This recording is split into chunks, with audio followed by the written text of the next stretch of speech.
저희 언니도 아동심리 치료사예요. 본인이 전문가시네. 전문가다 보니까 자기의 어떤 육아의 주관이 분명한 거예요. 맨날 싸우겠네요. 근데 어머니 같은 경우에는 아이는 때리면서 길러야 한다라고 정말 전통적인 그런 방식을 경험상으로 알고 계시고 저희 언니 절대 안 때리고 항상 따로 데려가서 방에서 둘이만 얘기하고 나오고 이렇게 하거든요. 그러니까 어머니 입장에서 좀 답답하신가 봐요. 그런데 애들은 맞으면서 사실은 길러야 돼 하시면서 예전과 지금의 육아 방식은 전혀 틀려요. 많이 네. 달라졌어요. 예전에는 형제들이 많잖아요. 네. 그래서 어울려서 그 안에서 사회가 이루어졌거든요. 네. 그래서 위에 상하 질서도 생기고 그래서 위에서 형이나 누나나 이렇게 해가지고 그렇죠. 이렇게 자연스럽게. 하다가 자연스럽게 거기서 교육도 되고 다 이러고 또 사실은 옛날에는 먹거리들이 안전했어요. 그렇죠. 안전했고 밖에 나가서 뛰어놀면서 아무거나 이렇게 해도 또 면역성도 길러지고 하는데 먹고 이래도. 요즘은 그러니까 요즘은 안 되지. 근데 요즘은 너무 이제 그 깔끔하고 위생적이고 또 형제들이 없다 보니까 이 아이만을 위주로 네. 그러니까 엄마들은 그 어떤 그 매체에서 나오는 그 상식으로만 네. 그러니까 경험은 없는데 맞아요. 그걸로 이제 의존을 하거든요. 네. 그러니까 구세대와 신세대의 이제 충돌이죠 거기에. 그러니까 조부모들의 경험 육아, 또 어머니들의 뭐 최신 어떤 신식 육아 이게 부딪히는 게 이게 그냥 어떤 주도권의 싸움처럼 보이기도 하고요. 참 이게 어려운 것 같아요. 이 원인이 뭘까요, 심리적으로? 사실은 꽤 그런 면이 있습니다. 네. 아까도 애를 잘 키우는 게 목표이긴 한데 둘이 목표는 똑같아요. 네. 근데 방법에서 내가 더 잘한다는 마음이 있으신 거죠. 그러니까 어머니는 어머니대로 야 내가 애를 셋을 키워봤는데 너는 지금 책으로만 배우지 않았냐. 맞아요. 그리고 이제 또 이 딸이나 며느리 입장에서는 아니 엄마 얼마나 달라졌는데 요즘에. 이렇게 해서 이제 내가 더 잘한다 내 뭘 방법이 몰라, 예, 이러면서. 맞다 하는 그런 것도 있고 또 이런 부분도 굉장히 많아요. 저는 일하는 어머니들한테 그런 얘기를 되게 많이 들었는데 이렇게 애를 빼고 보면은 할머니랑 엄마는 부모 자식 사이거든요. 그렇죠. 예, 그러니까 부모가 자식을 가르치고 이제 이런 식으로 쭉 한 20년을 흘렀는데 이제 자식이 컸다 그래도 부모 마음에 그게 있는 거예요. 네가 뭘 안다 그러냐. 그다음에 이렇게 말하면 아니 저게 날 가르치나? 많이 컸네. 예, 원래 그 관계가 굉장히 영향을 많이 줘서 사실은 친정엄마가 한편으로는 편하지만 또 이렇게 엄마가 옛날에 나를 대하던 방식대로 대해서 훨씬 더 이렇게 육아가 좀 고민이 된다 이런 얘기도 정말 많이 들었습니다. 저는 그 어떤 주도권, 주 양육권의 어떤 그런 고삐를 누가 지고 있느냐를 요즘 좀 고민하고 있거든요. 그러니까 아이가 돌 전에는 나는 너무 초보야. 난 너무 햇병아리야. 그래서 어머님께 되게 의지를 많이 했어요. 어머님 그래도 아들을 이만큼 길러내신 경험자니까. 근데 여기 한 3년 길러보니까 내 나름의 어떤 교육관이나 철학이 생기고 책도 좀 많이 읽어서 오호 요거는 주도권을 이제 가져오는 내가 좀 혼자 키울 수 있을 것 같은데 뭐 이런 자신감이 생기면서 어머님이 하시는 것이 어머니 약간 옛날 방식 같은데 이런 생각이 들기 시작하는 거예요. 알게 되면서. 그리고 이제 밖에서 주워 들어오는 게 그렇죠. 많잖아요. 요즘은 이거 해야 된다더라 뭐 하는데 어머님은 그럴 때마다 애 뭐 벌써부터 이렇게 스트레스를 주냐고. 어머님 요즘은 그렇지 않아요. 이렇게 하면서 이게 알 수 없는 주도권 싸움인가? 뭐 이런 생각이 들 때가 있더라고요. 요즘에? 네. 뭐 이렇게 많이 배우면 안 돼. 너무 많이 알면 안 돼. 도움 좀 주세요. 어떻게 잘 알고 계신 건가요? 사실 지금 용어 자체가 있죠. 갈등 여지가 많아요. 부식이냐 신식이냐 자체가 이미 우리가 아주 첨예한 대립인데 그래서 저는 조부모님의 전통 육아라고 하는데 예를 들면 그 전통 손님이 있어요. 뭐 곤지곤지 지암 이런 것들 사실 어떤 유아교육의 손유이를 능가하는 거거든요. 그리고 지식이 어떻게 상 경험을 따라가랴라는 생각을 합니다. 그래서 조부모님께 맡기면요. 신뢰가 최고 우선이어야 돼요. 신뢰. 그러니까 불안해서 어떡하지라고 하는 것 자체가 이미 갈등이 폭발 직전이거든요. 그리고 특히 이제 친정 엄마하고 딸 사이가 이게 굉장히 위험천만이에요. 왜냐하면 나를 키운 것을 이미 내가 경험했고 또 엄마가 하는 거 보면 불안하거든요. 그리고 또 아까 경아 씨처럼 또 굉장히 많은 또 이 지식과 상식을 또 채우다 보면 저게 아닌데라고 하는데 실제 아이에게 피해가 많이 가요. 그렇게 되면. 그래서 제가 맞춤식 육아를 육아를 해라. 근데 맞춤식 육아가 뭐냐면 아이 관찰로부터 시작이 되거든요.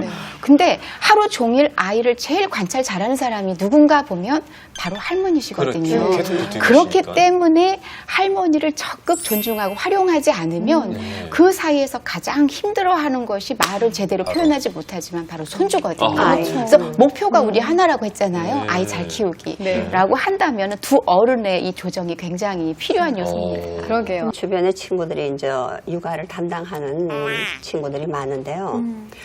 아이는 사실은 아플 때가 되면 아파요. 감기가 걸릴 때가 되면 걸려요. 네. 근데 열이 나고 아프면 어머 내가 뭘 잘못했나? 내가 뭘 어떻게 했길래 애기가 열이 나지? 너무 그리고 감이. 예를 들어서 또 엄마 입장에서도 아 엄마 왜 애가 열이 나? 이럴 수도 있어요. 엄마 왜 책임인 애가 아파? 아니 엄마가 아프게 했나요? 아, 그건 아닌데. 그런데 그런 경우가 그러니까 내 책임. 네. 어머 내가 뭘 잘못했나 하는 그런 느낌으로 괜히 죄의식도 가지고 그렇죠. 굉장히 신경을 과민하게 그렇게 맞아요. 반응하는 그 할머니들이 있어요. 그래서 네. 그거는 좀 정말 안 좋은 것 같아요. 네. 안 그래도 고생하시는데 마음고생까지 하시면 안 되니까. 경아 씨 같은 경우는 어떠세요? 좀 갈등이 좀 있기도 한가요? 저는 이제 조부모님께 아이를 맡기는 요즘 엄마를 대표해서 네. 지금 딱 두 가지가 제일 큰 고민이 있는 것 같아요. 하나는 훈육할 때, 그러니까 아까 선생님 말씀하신 것처럼 아이가 잘한 부분에서 과하게 칭찬하는 그런 장점은 너무 좋지만 분명히 저건 잘못된 것 같은데 그거를 그냥 넘어가시는 경우가 할머니 할아버지 같은 경우에는 있는 것 같아요. 그래서 요즘 그러니까 젊은 엄마 입장에서는 잡아야 돼요. 이건 안 돼요. 네. 이거는 예의에 어긋나야 하면은 애가 뭘 알아. 애가 알고 하는 게 아니야. 맞아요. 이랬을 때 아, 내가 지금 혼내야 되는데 이걸 할머니 앞에서 혼낼 수도 없고 막 그럴 때 근데 잘못한 부분은 잡아야 되는 거 아닌가? 직접 잡으시죠. 저는 근데 진짜, 혼나야 된다고 생각하는데 네. 할머니가 계시니까 아하. 할머니는 아유 왜 그냥 맞아요. 나중 손주가 뭐 되면은 예뻐서. 하라 그래도 안 해 그런 말, 막, 네. 뭐 할머니 미워, 뭐 할머니 나빠, 뭐 이런 어떤 못된 말들. 근데 경화 씨가 지금 그건 네. 맞게 하고 계시는 거라고. 네. 근데 육아 전문가께서 네. 아이가 잘못했을 때는 그건 아니야, 안 돼, 라고 정확하게 그때그때 얘기를 해줘야 된다고 들었었거든요. EBS 교육방송에서. 네. 그리고 또 하나는 가장 큰 고민, 엄마들 많이 공감하실 것 같은데 식사 예절에서 이제 아이가 이제 식사 예절도 예절이지만 이 소근육도 많이 발달해야 되고 친구들은 다 젓가락질 사용하는데 혼자 이러고 있어요. 그럼 왜냐면 먹여주시는 분이 있으니까 심지어 쫓아다니면서 그걸 먹여주시니까. 근데 그게 뭐 2돌 때까지는 제가 그거를 아무 스트레스를 안 받았는데 5살이 되니까 5살 되면 다 사용할 수 있는 그런 근육인데 그걸 먹여주고 있으니까 근데 아 이거를 내가 어떻게 말씀을 드려야 되나. 얘는 혼자 먹을 수 있는 나이인데 애 아빠라도 같이 있는 날에는 전쟁인 거예요. 그럼 자기 엄마니까 말을 좀 함부로 하자. 엄마 먹이지 마시란 말이에요. 그럼 엄마는 아유 그러면 어떻게 지금 유치원 늦었는데 이러고 저는 가운데서 이걸 어떻게 해야 되나 이러고 아 그냥 먹이시지 말았으면 좋겠는데 지금 경아 씨 말을 듣고 나니까 저는 반성해야 될 부분이 너무 많은 것 같아요. 너무 아이들한테 미안한 게 저는 안 먹잖아요. 먹지 마. 이따 배고프면 먹겠지. 네가 알아서. 저는 거기에서 할머니로서 조금 애정이 부족한 거 아니에요.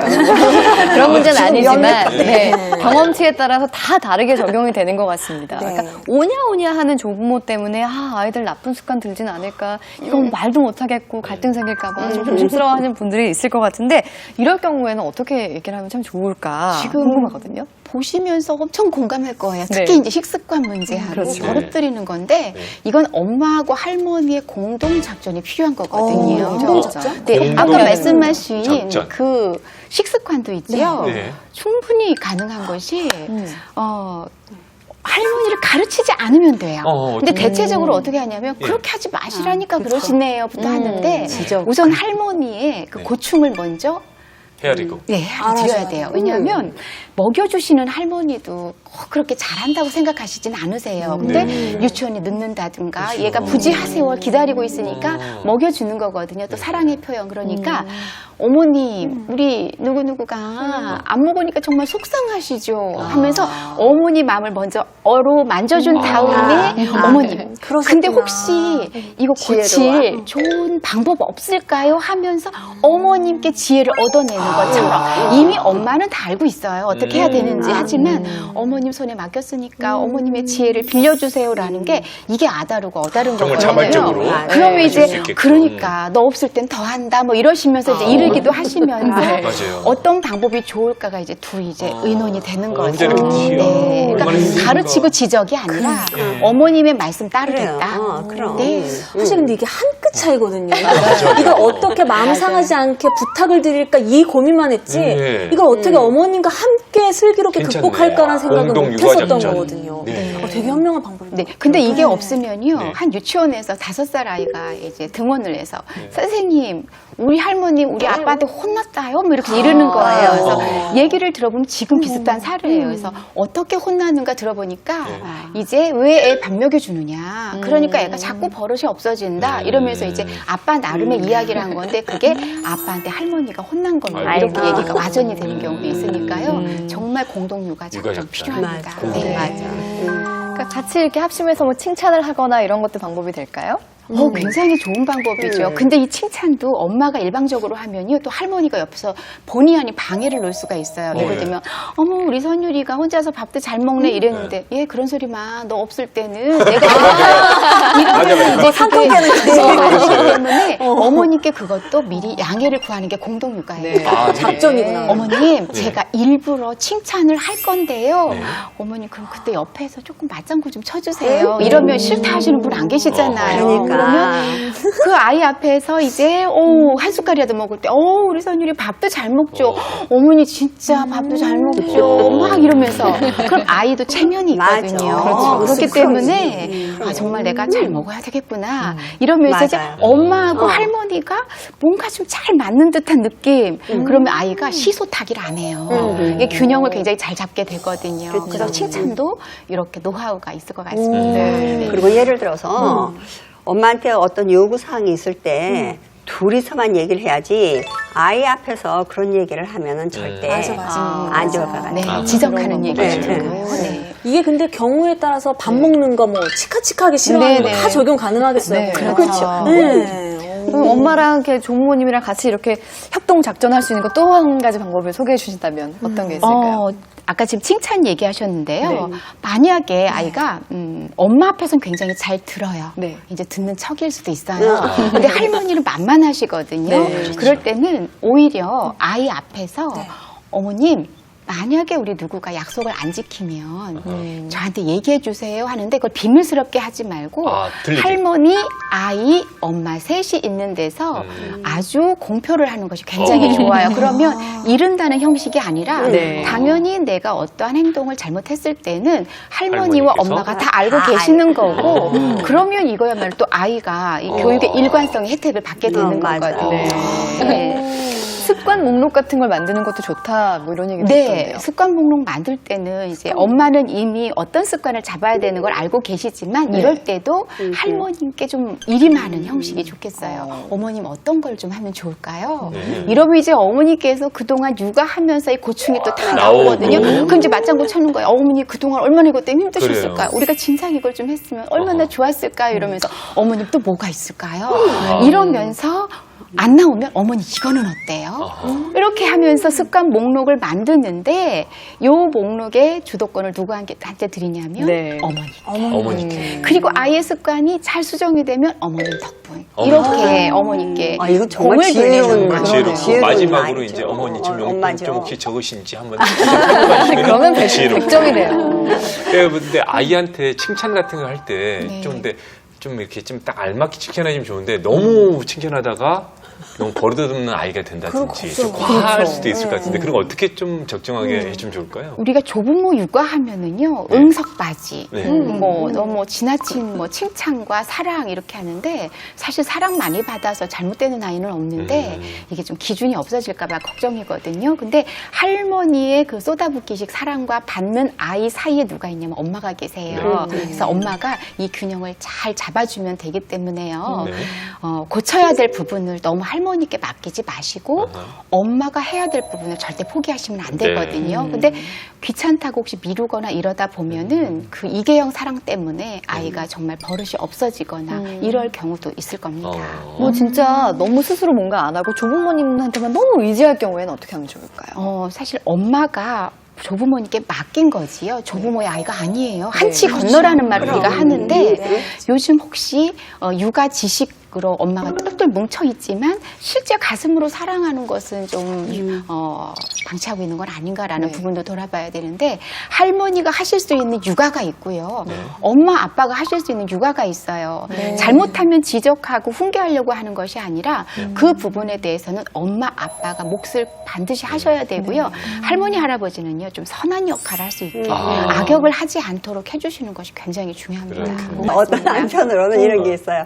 왜 아이하고 함께하는 시간이 많잖아요. 네. 그럼 이제 엄마가 와서 야단치잖아요. 할머니! 그리고 할머니 뒤에 숨 가면 할머니 너무 행복해하거든. 그렇죠.